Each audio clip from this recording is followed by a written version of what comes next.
ಎಲ್ರಿಗೂ ಸಹ ನಮಸ್ತೆ. ಬಿಗ್ ಬಾಸ್ ಅನ್ನುವುದು ಒಂದು ಕುತೂಹಲಕರವಾದಂತಹ ಒಂದು ಫ್ಯಾಮಿಲಿ ಎಂಟರ್ಟೈನ್ಮೆಂಟ್ ಶೋ ಅಂತಲೇ ಹೇಳ್ಬೋದು.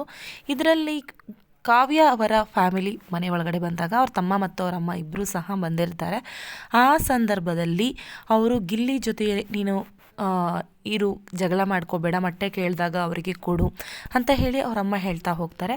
ಗಿಲ್ಲಿ ಬಗ್ಗೆ ಕಾವ್ಯಗೆ ಇರುವಂತಹ ಒಂದು ಮೈಂಡ್ಸೆಟ್ಟನ್ನು ಅವರು ಅದೇ ರೀತಿಯಾಗಿ ಇಟ್ಕೋ, ಅಂದರೆ ಗಿಲ್ಲಿ ಜೊತೆ ನೀನು ಜಾಸ್ತಿ ಇದೆ, ನೀನು ಟಿ ವಿಯಲ್ಲಿ ಕಾಣಿಸ್ಕೊಳ್ತೀಯ ಅನ್ನುವಂತಹ ಮಾತುಗಳನ್ನು ಅವರು ಹೇಳ್ತಾ ಇರ್ತಾರೆ. ಇದು ಅಚ್ಚುಕಟ್ಟಾಗಿ ಪ್ರತಿಯೊಬ್ಬರಿಗೂ ಸಹ ತಿಳಿತಾ ಇರುತ್ತೆ. ಹಾಗೆ ಹೇಳ್ತಾರೆ, ನೀನು ಯಾಕೆ ನಾಮಿನೇಟ್ ಮಾಡಿದೆ ಗಿಲ್ಲಿ ಮತ್ತು ನಿಂದು ಫ್ರೆಂಡ್ಶಿಪ್ ತುಂಬ ಚೆನ್ನಾಗಿ ಬರ್ತಾ ಇದೆ ಅನ್ನುವಂತಹ ಮಾತುಗಳನ್ನು ಸಹ ಕಾರ್ತಿಕ್ ಅವರು ಹೇಳ್ತಾ ಹೋಗ್ತಾರೆ. ಇದಾಗುವಂತಹ ಸಂದರ್ಭದಲ್ಲಿ ಈ ಎಲ್ಲ ಮಾತುಗಳು ಸಹ ಬಿಗ್ ಬಾಸ್ನ ಮೂಲ ನಿಯಮಕ್ಕೆ ಇದು ವಿರುದ್ಧ ಅಂತ ಹೇಳಿ ಬಿಗ್ ಬಾಸ್ ಅವರು ಅನೌನ್ಸ್ ಮಾಡ್ತಾರೆ. ಏನಂತ ಹೇಳಿ, ಕಾರ್ತಿಕ್ ಹಾಗೂ ಸಾವಿತ್ರಿ ಇಬ್ಬರೂ ಸಹ ಮನೆಯಿಂದ ಹೊರಗಡೆ ಬರಬೇಕು ಅಂತ ಹೇಳಿ. ಇದಾಗಿದ್ದೇ ತಡ ಇಡೀ ಸೋಷಿಯಲ್ ಮೀಡಿಯಾದ ತುಂಬೆಲ್ಲ ಇದೇ ವಿಚಾರ ಎಲ್ಲೆಲ್ಲೂ ಸಹ ತುಂಬಾ ಸುದ್ದಿ ಮಾಡ್ತಾ ಇದೆ.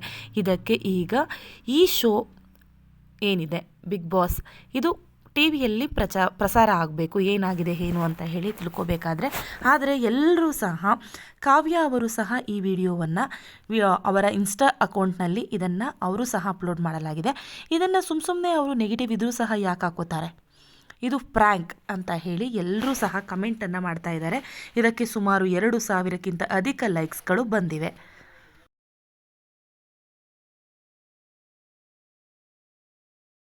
ಅದರಲ್ಲೂ ಸಹ ಪರ ವಿರೋಧ ವಿಮರ್ಶೆಯೂ ಸಹ ನಡೀತಾ ಇದೆ.